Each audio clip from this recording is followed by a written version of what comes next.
as hard as life. But it ain't about how hard you hit. It's about how hard you can get hit and keep moving forward. How much you can take and keep moving forward.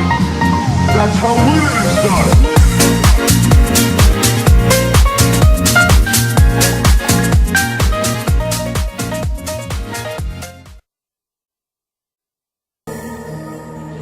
Cueva o dolmen de Menga.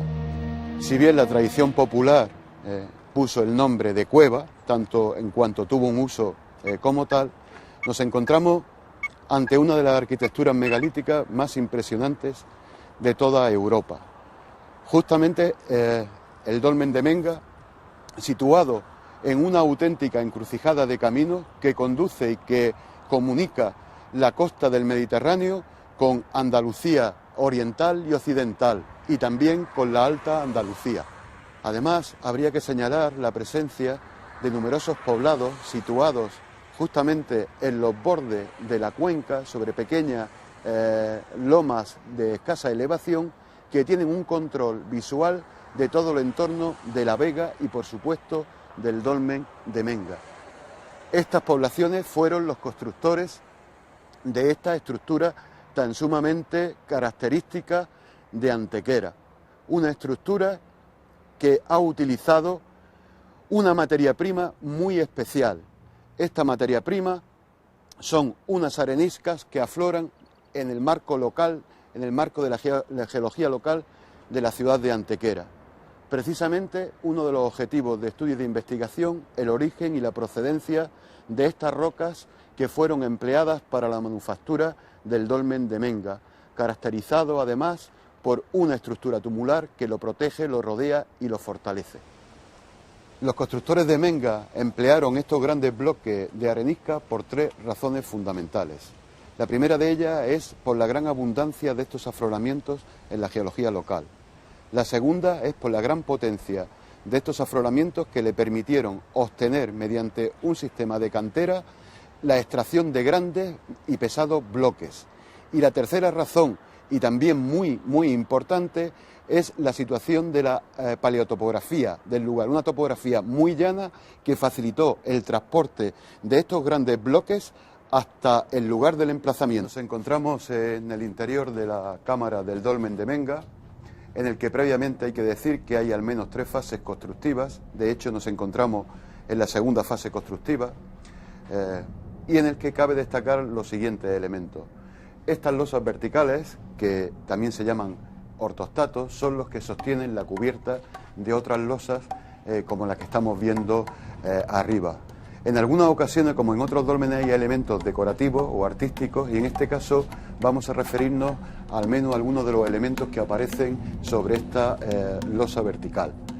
En particular hay que señalar que hay al menos 2 elementos originales de época prehistórica, serían este motivo de aquí y esta otra estrella o esta figura en forma de estrella de mar. Y también aparecen algunos otros elementos, al menos 3 cruciformes, que son de época moderna. Cuando digo época moderna puede ser a partir del siglo XVI. Conforme avanzamos hacia el interior de la cámara, nos encontramos de hecho con la primera fase constructiva. He aquí la entrada de la antigua puerta hacia el interior de la cámara. Aún se pueden ver todavía las huellas de los depósitos de óxidos producidos por la lluvia. Conforme avanzamos hacia el interior del dolmen, digamos que el hecho más singular que constituye Menga es que estas losas de cubierta que están mantenidas y sostenidas por 3 pilares que están perfectamente alineados. E incluso hubo un cuarto en este lugar que llegó a desaparecer. Cada pilar está situado justamente en la unión de las 2 llagas de las 2 losas de cubierta, y esta secuencia o ritmo continúa hacia el interior del dolmen, de la cámara. Cabe también señalar que algunos de estos pilares también tienen unas dimensiones considerables, fundamentalmente este último, junto a la zona ya de cierre de la estructura dolménica, que tiene por objetivo soportar estas 2 grandes losas, sobre todo aquella primera que llega a pesar prácticamente 150 toneladas. Conforme nos desplazamos hacia el cierre, hacia el interior, podríamos apreciar, por ejemplo, el grosor que tienen estas losas verticales que le dan una gran estabilidad al sostenimiento de la cubierta. En el proceso de excavación de los últimos años, los proyectos de investigación ha dado como resultados también el descubrimiento de un pozo que tenía por objetivo la captación de agua y que el interés que tiene fundamentalmente es el primer pozo que aparece dentro de una cámara dolménica como sería la de Menga y que tenía por función la captación de agua.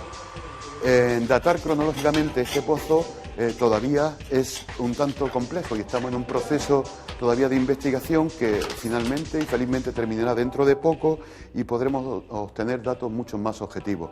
Finalmente, la cámara funeraria cierra con una gran losa de cierre que ya fue rota y fracturada en el siglo XIX a partir de las excavaciones de Millana. Él rompió la losa con objeto de que entrara luz a la cámara y pudiera hacer y realizar sus excavaciones arqueológicas. No todos los monumentos megalíticos fueron realizados con grandes piedras. Entre el quinto y el segundo milenio a.C., las poblaciones europeas realizaron una serie de monumentos para distintas funciones rituales. Una gran parte de ellos fueron destinados a contenedores de los cadáveres. Algunos de ellos tenían estructuras de madera y otros tenían estructuras internas de piedra con grandes ortostatos, grandes lajas, como el lugar en el que nos encontramos.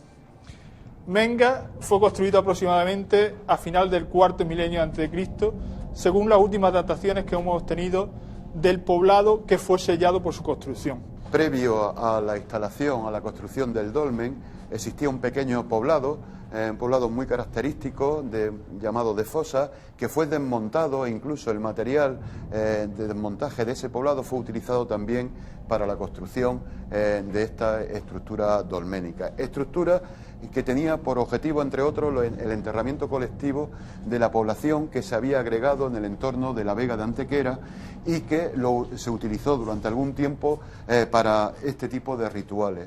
Aunque también hay otra hipótesis como un lugar también de concentración o de agregación de las poblaciones que vivían en el entorno en momentos típicos del solsticio o cambio de solsticio o de equinoccio como elemento también característico de las tradiciones solunares de las sociedades megalíticas en general. Las poblaciones que construyeron Menga, después de abandonar el emplazamiento donde se sitúa el monumento, siguieron habitando en el entorno en un gran número de poblados de una cierta extensión e incluso defendidos por fosos. El más conocido es emplazado en el Cerro de Marimacho. Esta concentración de población permitía tener mano de obra suficiente para emprender esta gran construcción, no solo para el traslado de las piedras, sino sobre todo para poder construir el enorme túmulo que la cubre. Además de las estructuras líticas, es decir, de los ortostatos y losos de cubierta, una de las características importantes que mantiene la tecnología en la construcción de dólmenes es la masa o la estructura tumular que rodea y abraza a toda la estructura lítica, dándole una consistencia que alcanza a veces niveles de acorazamiento, es decir, este túmulo que estamos viendo es un túmulo realmente acorazado, conformado, y aquí podemos ver sobre el suelo, por lajas también de piedra arenisca, en fragmentos más pequeños, que colocadas horizontalmente y con relleno y con capas de tierra apisonadas, van conformando, van rodeando toda la estructura lítica, hasta cubrirla totalmente, cerrando el espacio y conformando un volumen que ahora deja más constancia en el terreno. Otra de las características importantes que debemos de señalar es la continuidad en el uso funerario del espacio que llega mucho más allá de la prehistoria. En concreto, podríamos hablar de un emplazamiento de la necrópolis tardorromana que desde el siglo VII antes de nuestra era hasta el siglo III se extiende y se desarrollaba por todo el perímetro exterior de Menga. Además de eso, esa continuidad llega hasta nuestros días con el cementerio municipal de Antequera. El túmulo no solo es un elemento arquitectónico, sino que también confiere monumentalidad al espacio funerario, de tal manera que los constructores obtuvieron así un referente espacial fijo. En un principio, el sepulcro de Menga debió servir a toda la colectividad, como un lugar de enterramiento del conjunto de los habitantes de la zona. Pero es posible que ya en esos momentos fuera un elemento que permitía mostrar unas ciertas diferencias sociales entre los linajes, aunque éstas se ocultaran a través del sepulcro colectivo. En momentos más avanzados, a mediados del tercer milenio, las mismas diferencias internas de los sepulcros, como veremos en el Viera y en el Romeral, sugieren que las diferencias entre las familias ya estaban empezando a verse claramente.